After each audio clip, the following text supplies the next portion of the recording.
Good afternoon. Welcome back to Grand Rounds. Please remember to sign the attendance record at the back of the auditorium, and also please remember to take and fill out the program evaluation, and if you could give the CME committee any ideas in regards to future topics or future speakers, we would be appreciative. Today it's my pleasure to introduce Dr. Venkatesh Rudrapatna. Dr. Rudrapatna did his internal medicine residency at the University of Utah, where he stayed to do his hematology oncology fellowship. He has been a member of the hematology oncology department here and at McFarland for approximately the last 1 year, and he has kindly accepted our invitation to come today and update us on the management of venous thromboembolic disease. So please join me in welcoming Dr. Rudrapatna.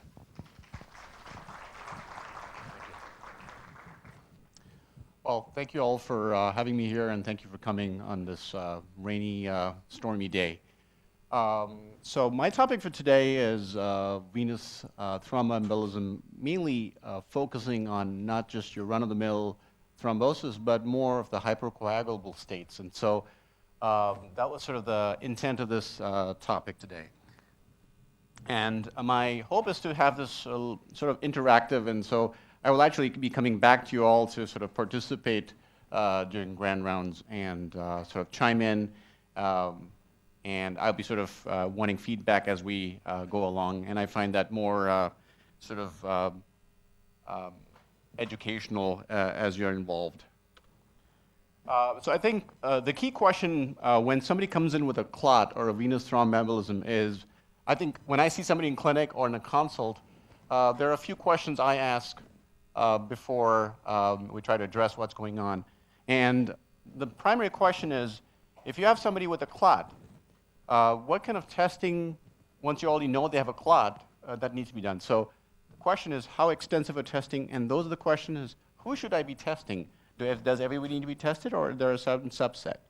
When should I do the testing? While you have the clot or afterwards? Things of that. Why even test somebody? Does it really change management? And then what test should I run? Do I run everything that's there in the lab panel, or is there some subset I should be running? And once I know you have a clot and I have some ancillary data of why the clot was probably caused, and how does that guide our treatment decisions? So how do I treat that? And then the bigger question, which comes up all the time, is how long do I treat somebody once they have a known thromboembolic phenomena? And so that was sort of the my thought for today, and I would hope that you take away from this meeting is some of these questions we can help involve into our practice. So going back to our medical school, the Virchow Triad, and this still holds true today. So we have the three arms to the triangle. We have the endothelial injury, which usually occurs when you have lines in place, PICC lines, central lines. Even sometimes the regular IVs can instigate thrombosis. Immobility, which is your post-surgical lying in bed, or long car rides, plane rides. And then, but the majority of factors which influence clotting falls into this hypercoagulable bin, which is where I'm going to be focusing most of the time today. And you can sort of divide that into inherited factors, which end up being sort of, fortunately, the minority of the cases, and the majority end to be the acquired cases, which you all will be talking as well. So it's always good to, rather than just presenting data and reams of updated literature, I thought might as well go with some cases. First case is a 26-year-old woman who's otherwise healthy. She's on birth control, which is estrogen-based, presents with a new onset left lower extremity DVT. She has no family history of clots, no prior history of clots, no surgery, and no long distance travel. So this is sort of your straightforward run-of-the-mill case that comes in. But a lot of times I see that even in these sort of patient populations, there is sometimes extensive workup done looking for causes of things. And this, you could probably present another case similar to this as somebody who's had surgery and has a DVT after that. So they would sort of fit into this bin. And so hopefully through these cases, we'll go over some of the questions I asked up front, the 6 questions, as to how to manage these people. A second case is a 19-year-old female from ISU who presented with an unprovoked clot after presenting with some swelling. Again, no other comorbid risk factors, no travel, no birth control pills, no surgery, but she does have a strong family history.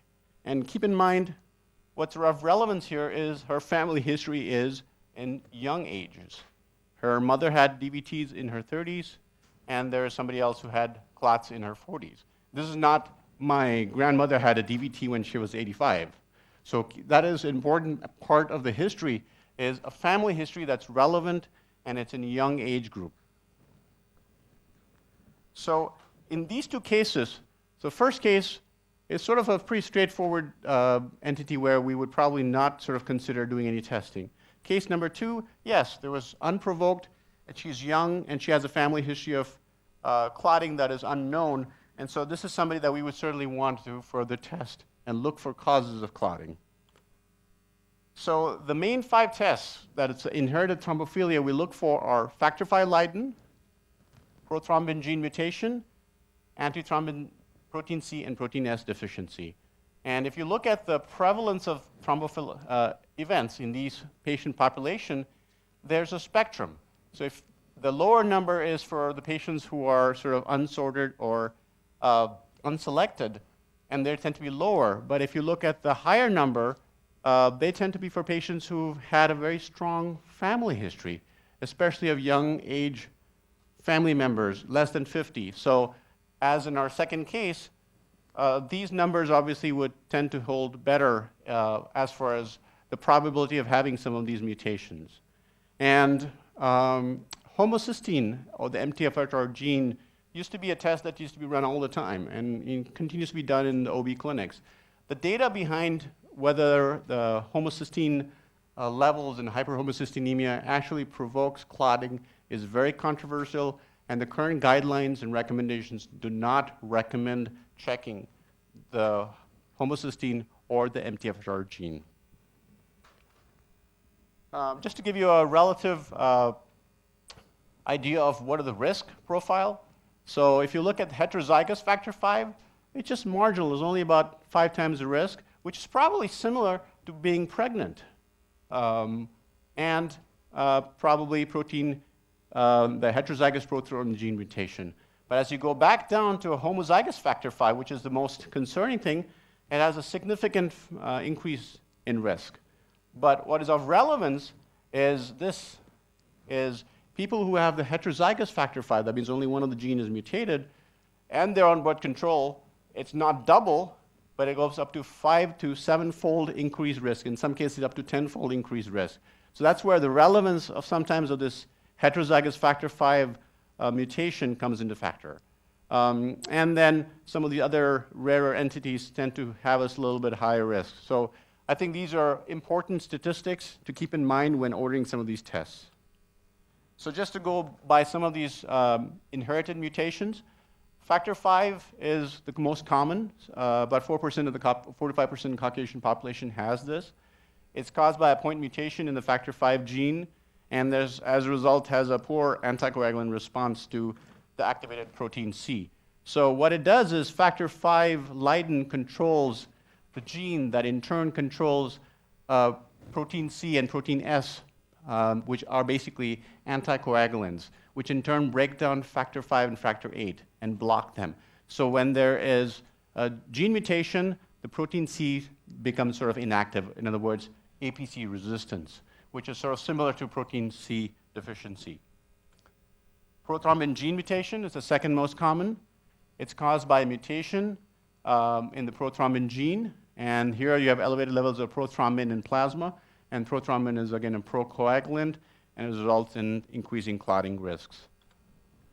AT3 deficiency, again, is the third more common one, and there's deficiency of these factors, and so especially this patient population, they have a higher tendency to clot during pregnancy because based on the antithrombin deficiency. And then protein C and S, mechanistically are similar to factor V because of the deficiency in that, which in turn leads to elevated levels of the factor 5 and 8, which then leads to clotting. So I think going back to the second question, or second case, of the young lady comes in with an unprovoked clot with a family history, I think the other questions I like to ask is, so why should I test? How is it going to change my management? And I think that's the question that's important.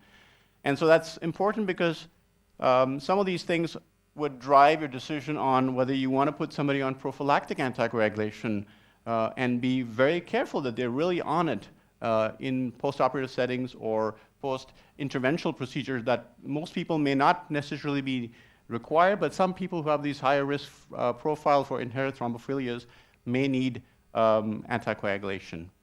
Sometimes the decision on how long does one treat is driven by the results of these testing.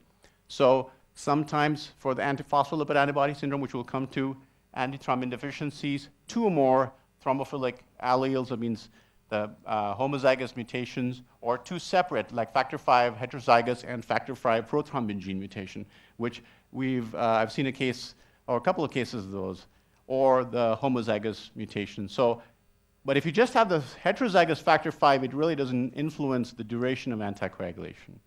But also certainly helps determine what would you counsel the family, especially for women in the family, to recommend avoiding birth control. So if somebody's got a history of factor 5 and there's a young woman, you probably, and they get tested and they have the heterozygous, you probably want to avoid that. As you saw, it's not double the risk. It's probably 5 to 7 times the risk of clotting. So somebody like that, you really want to avoid using estrogen-based birth control and try to look for some alternative IUDs and things like that. The question I think also comes up is you have somebody with a clot and then you run this whole battery of tests. It's a little bit hard to interpret what the results of those are. And so here are some take-home points. So rather than sort of listing everything that's possible, I wanted you to have some take-home points you can go with. In acute thrombosis, keep in mind the protein CNS levels will go down. So if somebody comes into the hospital with an acute PE or DVT, you check the protein CNS, there's a high probability they will be low. And so that doesn't necessarily label them as having protein CNS deficiency. So keep that in mind. Number 2, when they're on anticoagulation, you get started on, for an acute PE, started on heparin or low molecular heparin, and they can certainly influence some of the testing for antiphospholipid antibody, which we'll come to as well. Warfarin can reduce the functional activity of some of these levels as well as influence the detection of the antiphospholipid testing. So those are very important things when you are running some of these tests. The gene mutations certainly will not be influenced. So you can certainly send the factor 5 Leiden prothrombin gene mutation. They will not be influenced at all by anticoagulation or the presence of a clot. But some of the protein levels, things will be influenced. There are some other entities like factor 8 elevated levels. They could be elevated because of pregnancy. They could be elevated because of stress, trauma. And so if you check a factor 8 level and it's greater than 150%, that doesn't necessarily mean they have elevated factor 8 levels because of a genetic issue. It's just because of the stress from the acute event.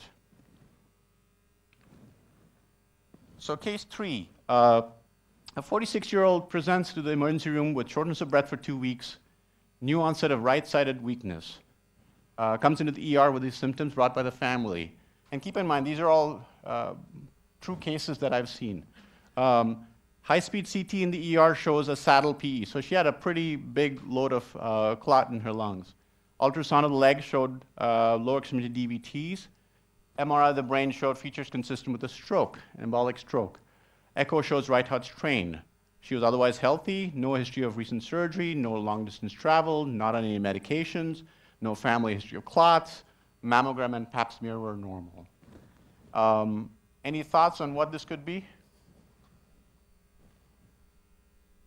Any ideas? Something that really makes you, so it's not a family history, there's not surgery, there's not birth control, there's no cancer as we can tell. So this is antiphospholipid antibody syndrome. And this patient was actually in catastrophic antiphospholipid presentation. So what is antiphospholipid? Antiphospholipid Antibody Syndrome is a systemic autoimmune disorder. So it covers the spectrum of rheumatology, but also hematology, that is characterized by venous or arterial. So that's a very important point that I want you to go home with today, is these are the few entities that actually can cause arterial clots. Your factor V Leiden, your prothrombin gene will typically not cause arterial clots. They will mainly cause venous clots. This entity, the antiphospholipid antibody syndrome, is one that can cause both venous and arterial clots and pregnancy losses. So that's another thing that you really want to question your patients. Do you have a family history of frequent pregnancy losses, things of that, or personal history of pregnancy losses? So that's sort of the entity. And it can either occur primary, such as in this patient, she presented de novo, she had no rheumatological history, or it can present as a manifestation of a rheumatological entity, such as the most common would be systemic lupus erythematosus or lupus. So what do we run? What kind of testing do we run in this patient that presented? So obviously you will run your coags to see what's going on. Typically with antiphospholipid, the PTT will be elevated. Once a PTT is elevated, the next instinctively test is to run a mixing study. And what is a mixing study? You basically mix proportions of normal plasma with it, of normal reagent, and you see if the PTT corrects. If it corrects, that means they just have deficiency of the factors. If they don't correct, then it tells us there's an antibody. And that antibody is your antiphospholipid, the possibility of an antiphospholipid. So a one-to-one mixing of a PTT that does not correct would be suggestive of an antibody. Then there are 3 tests that you want to run as a panel. Includes anticardiolipin antibody, anti-beta-2 glycoprotein antibody, and lupus anticoagulant. So these are the 3 tests you really want to run to validate whether they truly have antiphospholipid antibody. And then the question is, when do I test it? And so there are a couple of things that you need to keep in mind. If somebody like her comes in, there's a possibility that it could be falsely positive just because the whole body is stimulated, there's clotting, the whole clotting cascade, there's antibodies being produced, so there may be a falsely elevated. So we see this all the time. The people will come in, have lupus anticoagulant checked, and it's positive. They get labeled as lupus anticoagulant antiphospholipid and remain on blood thinners for the rest of their life. In fact, there actually happen to be just a transient abnormality. So keep that in mind, that can be transiently elevated. You really want to repeat the test. So another take-home point, repeat that at least 3 months after the initial test. And a couple of these 2 tests, the anti-beta-2 glycoprotein and the cardiolipin antibodies usually are not affected by the presence of anticoagulant.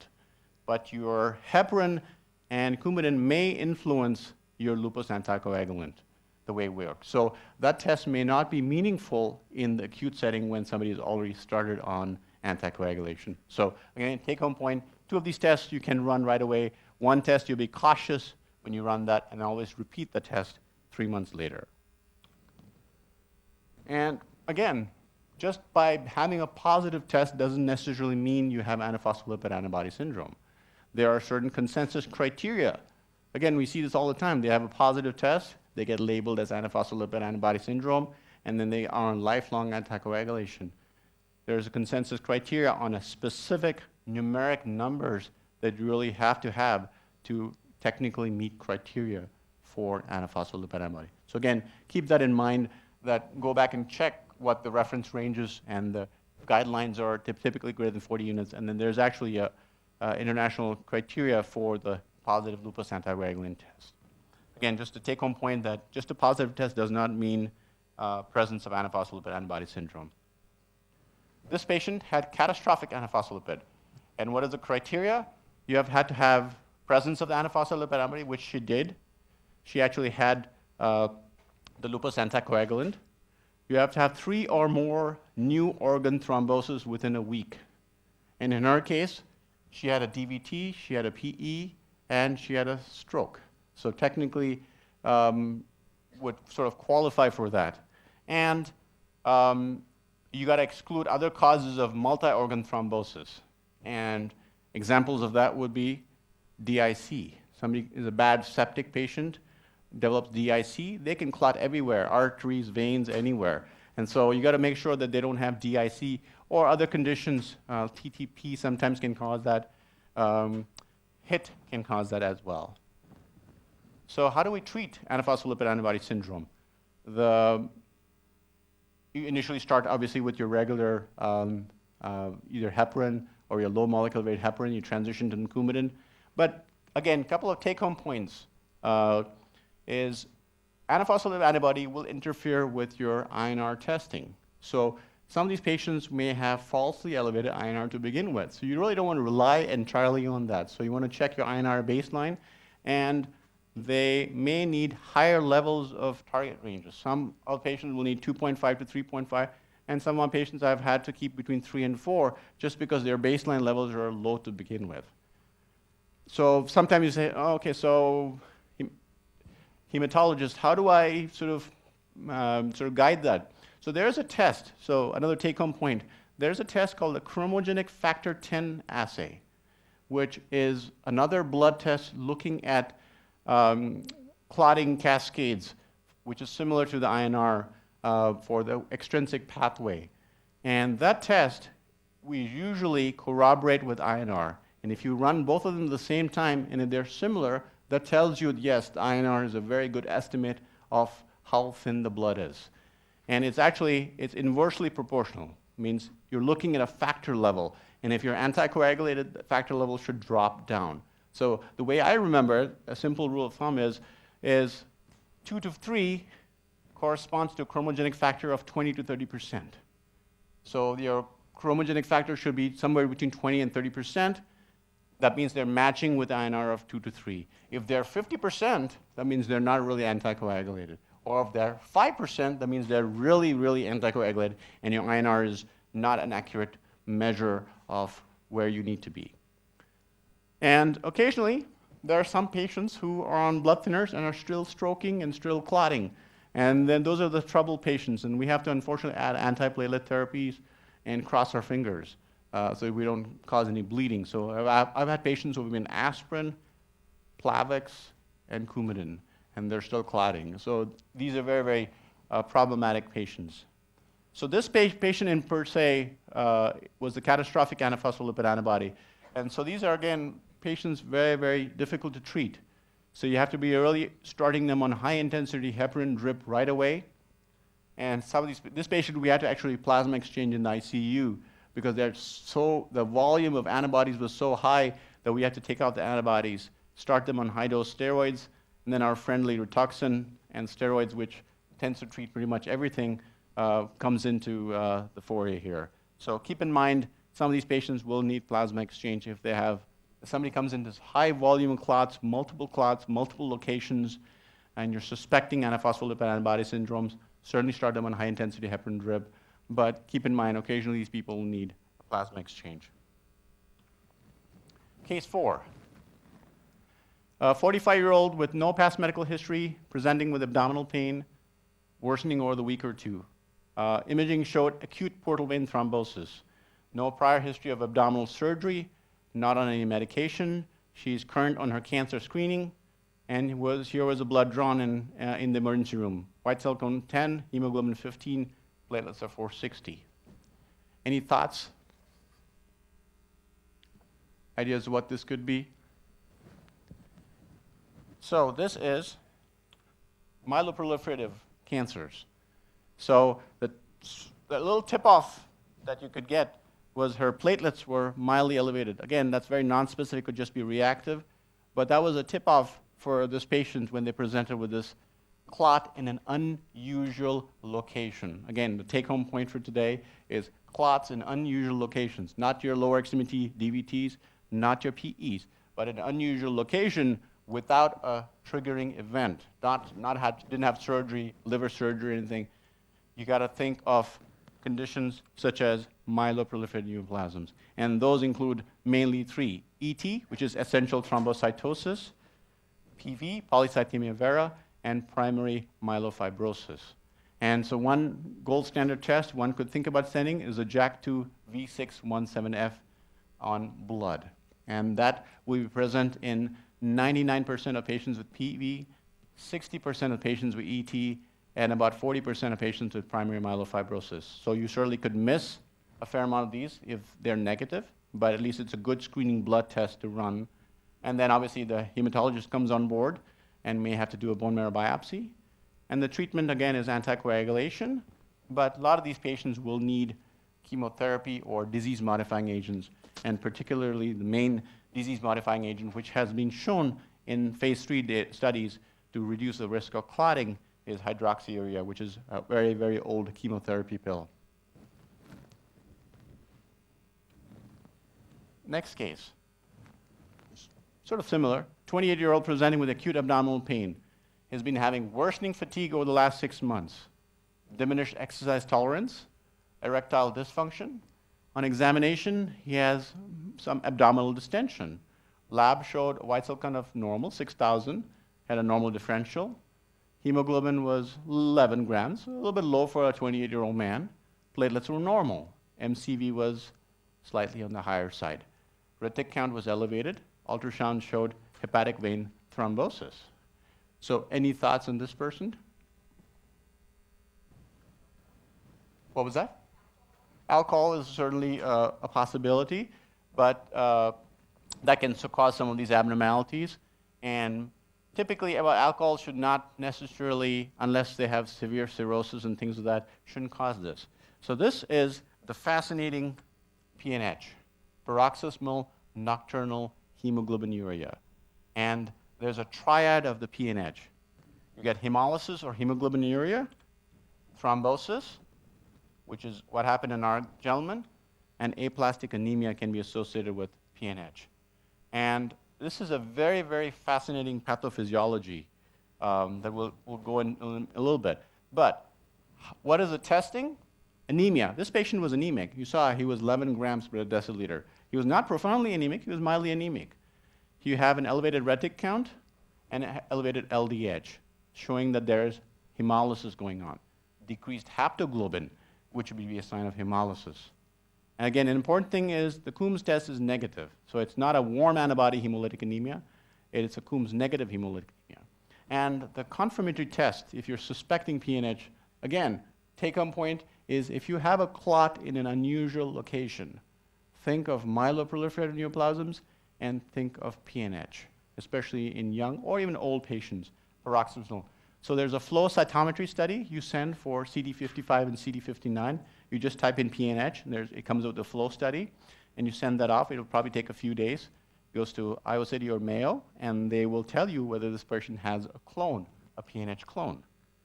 So how do we, what is the mechanism? So it's actually a very, very fascinating, at least I find it very fascinating. It's caused by a mutation in the PIGA gene mutation. This gene is actually a gene that is involved in the first step in the synthesis of an anchor, a GPI anchor, which links a lot of cell surface proteins to the membranes of the cell. So it's like a conveyor belt with, it's running in your laundry that's moving around with a conveyor belt. And if you lose that anchor, these cells become very, very vulnerable to the effects of complement-mediated lysis. So they are easily broken down by the complement system. They think, oh, there's this unattended surface of the red cell that has no protective glycoprotein anchors. I will go destroy it. So the complement goes and destroys the red cells. So there's intravascular hemolysis, which is why you have the hemoglobinuria. And why is it paroxysmal in the nighttime? It's sort of, sometimes it's actually a misnomer. You can have it any time of the day. And why do people clot? And that is, again, a sort of a clear, not clearly understood field. But there's supposedly from nitric oxide-mediated vasoconstriction, which in turn leads to endothelial cell activation, and which then in turn leads to tissue factor activation, which then leads to clotting. And then some of these procoagulant microparticles may be released when there's complement mediated, which then promotes clotting. And so that's sort of the pathophysiology behind PNH. And there are a lot of Nature papers that have also talked about this. So how do we treat PNH? So certainly you want to start them on anticoagulation like anybody else who presents with a clot. But again, take-home point here is the most expensive drug in medicine is eculizumab. It's about $400,000 a year to treat somebody. And these patients, if they have PNH, they have a great recovery with this drug. And so some of these patients are on eculizumab for year after year after year. And so, but again, it has changed how these people, the quality of life and their anemia is significant. One take-home point with PNH is their anemia will be out of proportional to their symptoms. So if they have a hemoglobin of 11, but they're feeling like their hemoglobin of 6, think in the back of your mind, and there's evidence of hemolysis, think PNH. Think of clots in unusual locations, think PNH. And then some of these patients will present with low blood counts, other lineages, and then they're evolving aplastic anemia, which again was a topic for a separate discussion. But again, I just wanted to have you all think about these entities when you have clots in unusual locations. Next case. 59-year-old professor, otherwise healthy. He was admitted for an unprovoked DVT of the right lower extremity. No personal history of clots, no family history of clots. Further questioning, he has no change in bowel movements, no weight loss, no fevers, night sweats. Colonoscopy 9 years ago was normal. His recent PSA was normal. So this is another question that keeps coming up. A patient comes in with an unprovoked clot. Is cancer the causing factor? And what should we do? How much should we test? Is the question to address here. So there was a large randomized study, multi-centered study called the SOME study, trying to answer this question: does doing extensive CT scanning and looking for occult malignancy really make a difference? And the bottom line answer to that question is no. It did not impact looking for new cancers, and it did not affect mortality and survival. So this study showed that it did really not increase risk. You can argue that there are previous studies, there's previous literature showing that up to a 10 to 12% difference in incidence or picking up new cancers for some of these patients who have had a higher intensity screening done for looking for cancer. But this was a more recent study that did not show a difference. And so the current guidelines would not recommend doing extensive cancer screening outside of age-appropriate cancer screening. So colonoscopies, pap smears, mammograms, PSAs, and not doing CT scans. With the exception of, obviously, if somebody tells them I've got a big, lot of abdominal pain, or I've been coughing for a long time, I've been a 30-year smoker, yes, certainly go ahead and get a CT of the chest. But outside of that, I would not necessarily do that. Or if somebody comes in with their second clot, they've had a clot in the past, now coming with an unprovoked clot, certainly want to look for that. But outside of the unselected patients, the current guidelines would only recommend age-appropriate cancer screening. Next case.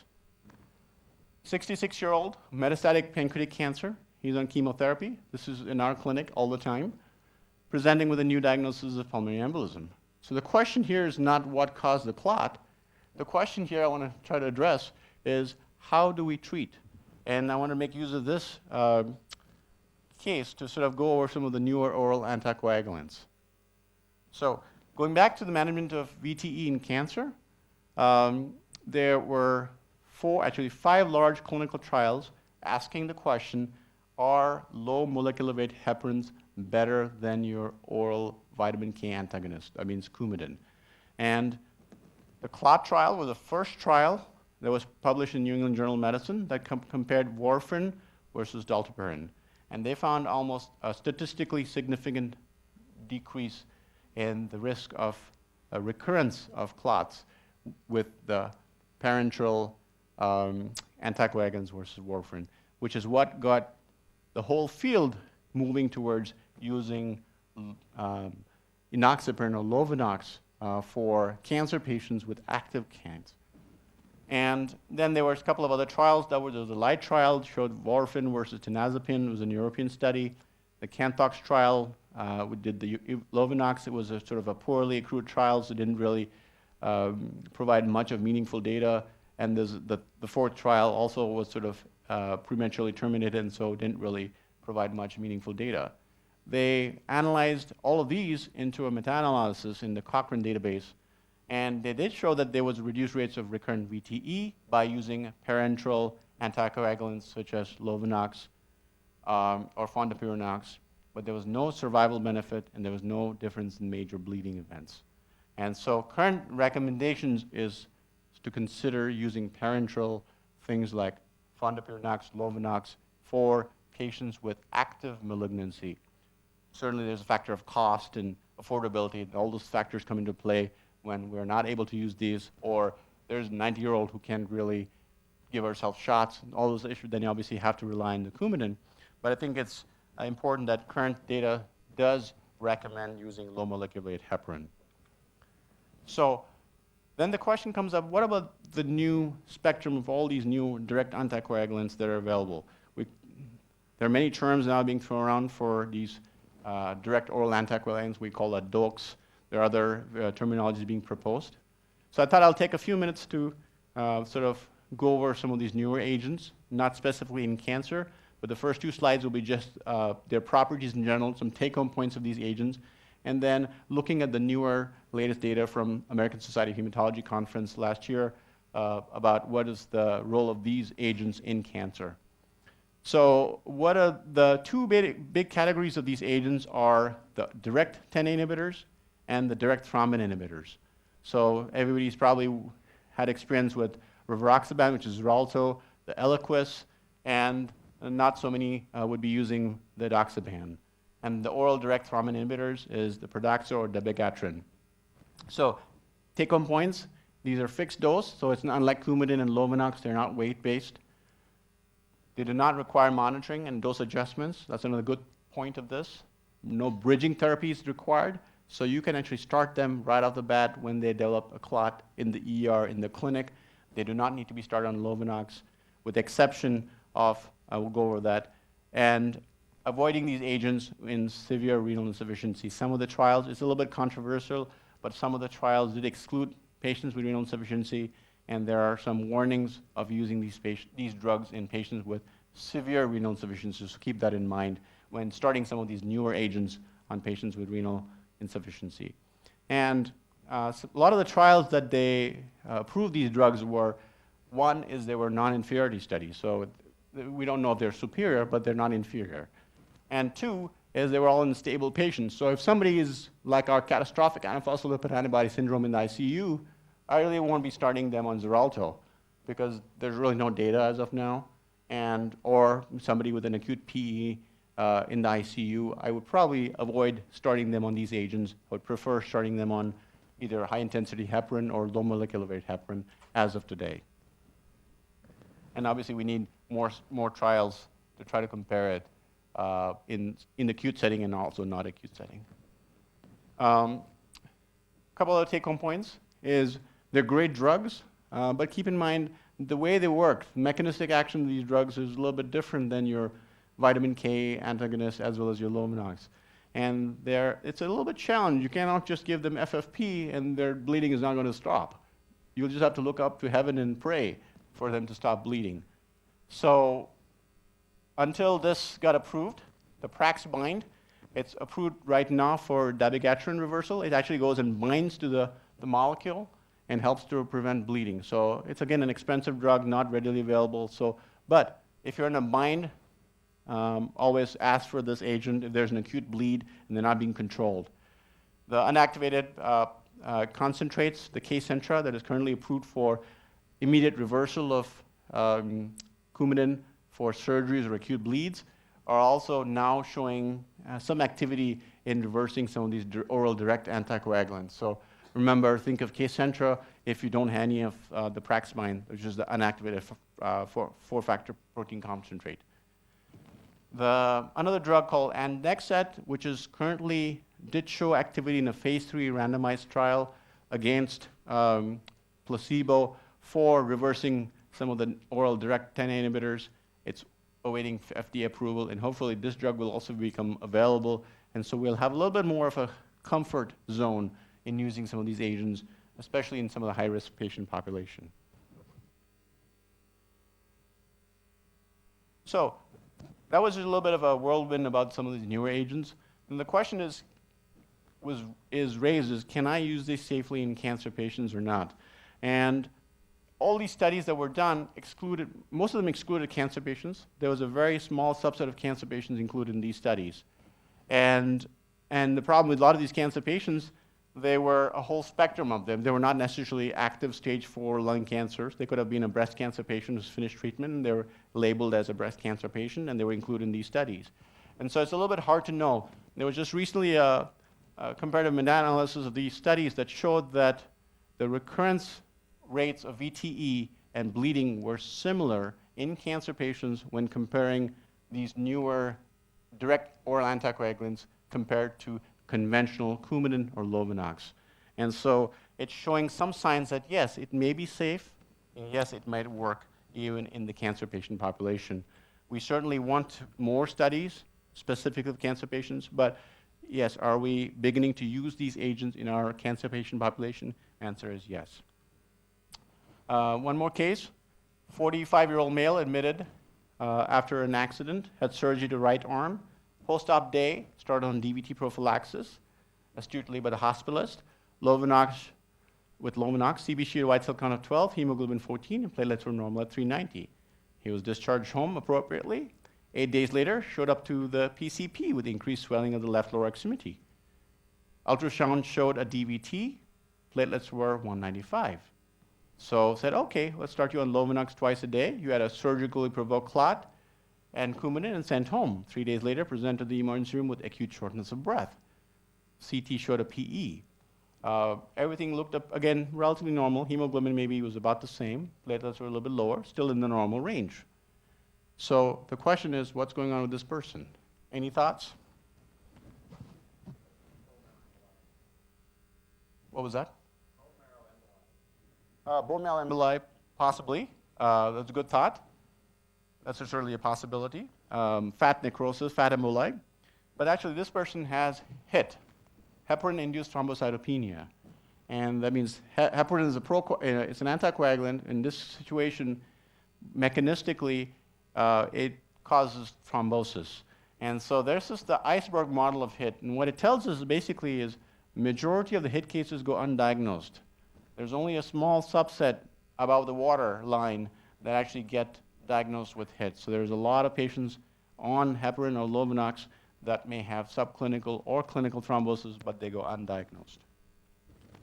So this is sort of a graph showing the time course of exposure to heparin, drop in platelets, and the evolution of thrombosis. And as you can see, from day 4 to day 12 is that window between day of exposure is 0 here and when things start happening. So take-home message again is day 4 to 10 within that window of exposure to heparin, we suspecting HIT. So this is something we all learned in medical school, the 4T score, or includes thrombocytopenia, timing of drop of platelets, presence of thrombosis, other causes of thrombocytopenia. Thrombocytopenia, keep in mind, typically you have to have about a 50% drop in platelet count. So our guy, he started off with 390, was exposed to Lovenox. He dropped to 50%. Even though they were normal, we would tend to miss it because he's normal. But he had a 50% drop in his platelet count. So that's another take-home point I want you to go home with, is even though they may be normal, go back and look at their first presenting platelet count. If they have a 50% drop, you should be alerted to the possibility of HIT. And then the timing of platelet, you typically, looking at the graph, it has to be 5 to 10 days from exposure, unless you've been exposed to heparin just recently in a prior hospitalization, you come back, get heparin again, and within 2 days you develop a clot. That's always a possibility. But typically, take-home point is 5 to 10 days. And so this is this is a pre-test probability. So you do this math and you come up with a score. Probability is high if it's greater than 6, 4 to 5 is intermediate, and less than 3 is low probability. So sorry, it's a little bit hard to read, but it's a little bit of a matrix to help guide you what you should do. You do the preclinical, the hit score. If they're high, you send the hit ELISA test. If it's positive, you confirm it, and you know they have the diagnosis. If it's negative, but you're clinically suspecting hit, you send the serotonin release assay, which is a confirmatory test. That will obviously take some time. In the meantime, you still keep them off the heparin. If they have an intermediate score, this is always a challenging area. You send the ELISA. If they're positive, then it's probably hit. If they're negative, it's unlikely to be hit. If they have low clinical probability, please do not send the hit test, because there's a lot of false positive tests with ELISA, and then they get labeled with heparin allergy for the rest of their life, and life becomes very, very challenging. So how do we manage hit? Again, low clinical suspicion, please don't send the test. High to intermediate, if you do have the positive ELISA test and your clinical suspicion is high, put heparin on an allergy list, start them on direct thrombin inhibitors like ergatroban, bivalirudin, lepirudin. These are all the direct thrombin inhibitors you want to treat them with. Fondopurinax, which is currently technically not FDA approved for HIT, but we do use these drugs for patients with HIT, especially when they have to go home and we really don't want to transition them to Coumadin. How long do we treat these people? Typically 4 weeks if there was no obvious evidence of clot.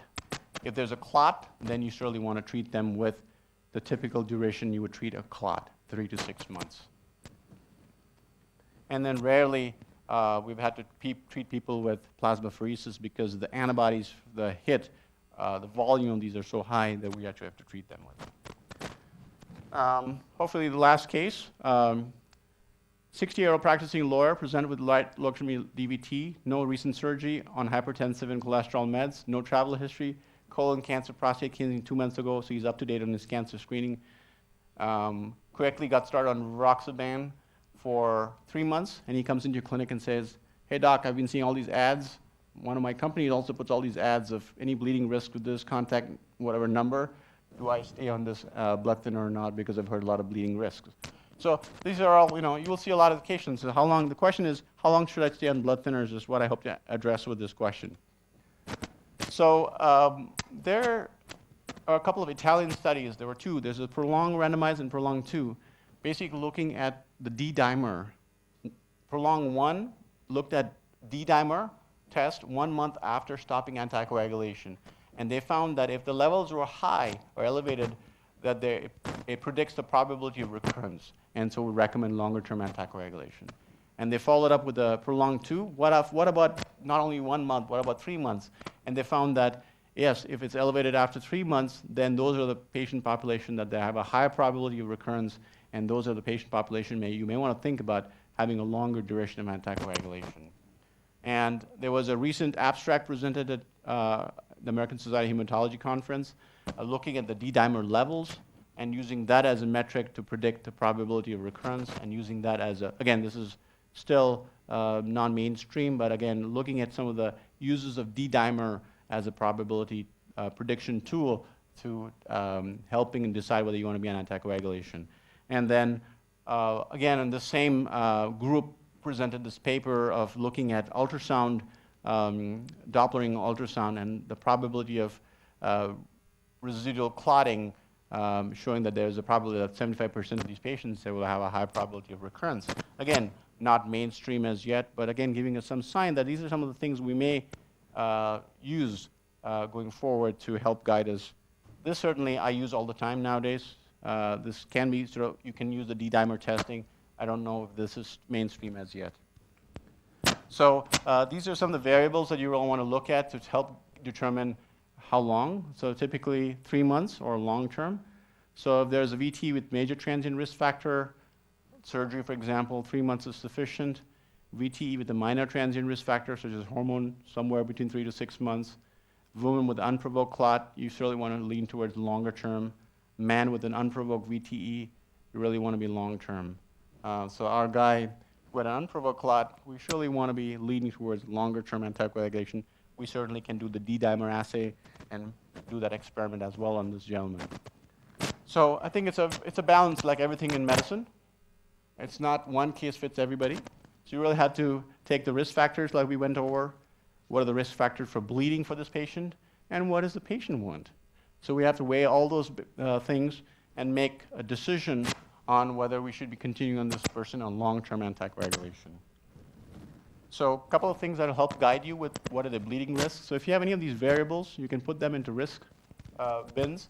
And so if they have a lot of these things, they've had falls, they're falling all the time, they're alcohol users, they're NSAID users, they start getting a lot of points. And so you might tell them that your risk factors are high. And so, your risk factors are high, and so this would maybe lean you towards not continuing on long-term anticoagulation. So what is my approach? Take-home points. If they have a low-risk group, that means if they have a superficial venous clot, in some high-risk patients, I would actually treat them for about a month. If they have a provoked DVT or PE, 3 to 6 months, including patients with factor V heterozygous, I will not necessarily continue them for lifelong anticoagulation, just for the factor V heterozygous state. Intermediate risk, an unprovoked DVT or PE, 6 months to indefinite, with using the D-dimer as probably a tool to help make the decision. Unprovoked DVT or PE with one genetic risk factor. So if they had an unprovoked DVT with factor V heterozygous, I would probably keep them for the rest of their life. But if they had a provoked DVT with factor V, I may not necessarily keep them. The high risk that I would keep for the rest of their lives, unless their bleeding risk outweigh their clotting risk. If they have 2 unprovoked clots, life-threatening, if they came in with saddle PE, I would be very, very nervous to take them off blood thinners. Unprovoked with Antiphospholipid Antibody Syndrome, 2 or more genetic risk factors, and active cancers. These are the patient population that I would sort of continue on long-term anticoagulation. So to summarize, there are general consensus that you do not want to be testing genetic testing for everybody. So be very cautious in running those tests, because then you open this Pandora's box of patient anxiety, family anxiety of knowing that they have factor V. Most patients with VTE, the identification of factor V, may not necessarily change your management. So if it's not going to change your management, why run the test? If they have both clots in the venous and arterial system, think of Antiphospholipid Antibody Syndrome. Clots in unusual locations, think of PNH and myelofibrosis and antiphospholipid as well. And people with arterial thrombosis, strokes, don't be running the genetic testing. Factor V, prothrombin, they're usually not prothrombotic for arterial clots. And think of HIT, heparin-induced thrombocytopenia in hospitalized patients, and duration of anticoagulation is a well-thought-out balance between you, the patient, and the risk factors. The references, thank you. Happy to take some questions.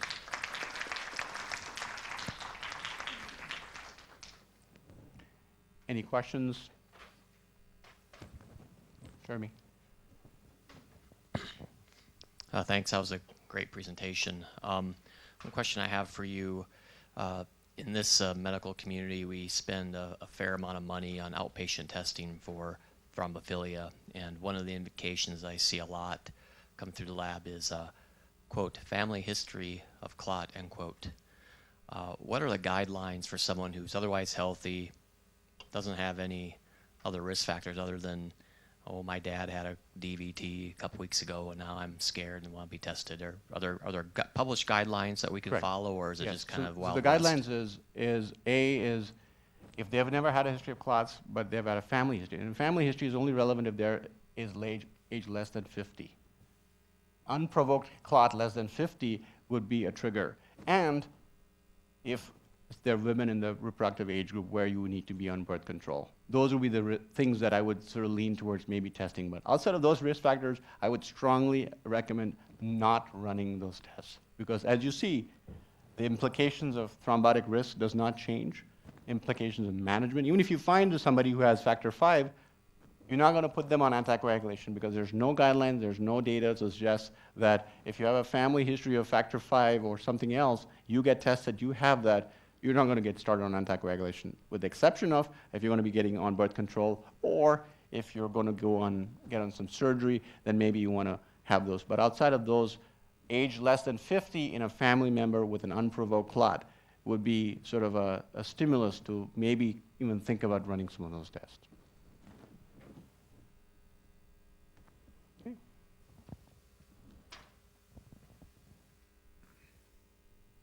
What's a provoked clot? A provoked clot would be one there's a stimulus, i.e., for example, birth control pills, surgery, recent surgery or trauma, things that would be considered as a provoked clot.